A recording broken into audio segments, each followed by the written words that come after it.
গুলিস্তান পাতাল মার্কেটে বৃহস্পতিবার উচ্ছেদ অভিযান চালায় ঢাকা দক্ষিণ সিটি কর্পোরেশন। অভিযানের এক পর্যায়ে সিটি কর্পোরেশনের ম্যাজিস্ট্রেটের সঙ্গে বাগবিতণ্ডায় জড়িয়ে পড়ে পাতাল মার্কেটের ব্যবসায়ীরা। পরে মার্কেটের সেক্রেটারিকে আটক করা হলে ব্যবসায়ীরা প্রতিবাদ জানায়। এক পর্যায়ে তারা নগর ভবনে গিয়ে বিক্ষোভ মিছিল করে। এর জের ধরে সিটি কর্পোরেশনের লোকজন মার্কেট থেকে বের হয়ে হকারদের উচ্ছেদ শুরু করে। এ নিয়ে কয়েক দফা সংঘর্ষ হয়। এ সময় ছাত্রলীগের নেতাকর্মীরা ফাঁকা গুলি ছুড়ে ও হকারদের মারধর করেছে বলে অভিযোগ রয়েছে।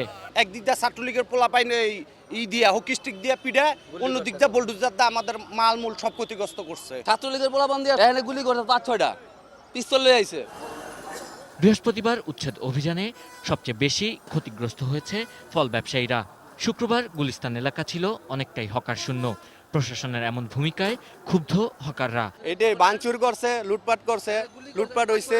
চারটে গাড়ি পাঠানোর পরে আমাকেও এই সম্পূর্ণ হকারের মাল বাইর করতে দেয় নাই। এই ছাত্রলীগের লোকজন এরা ছিল, এই আরও কারা ছিল, আইসা এই আমাকে ভাঙচুর করে দোকানদার সরাই দিছে। এ ব্যাপারে ঢাকা মহানগর দক্ষিণ ছাত্রলীগের সেক্রেটারি সাব্বির হোসেনের অফিস ও বাসায় গেলে তাকে পাওয়া যায়নি। তার মুঠোফোনে যোগাযোগ করা হলে তিনি ফোন ধরেননি।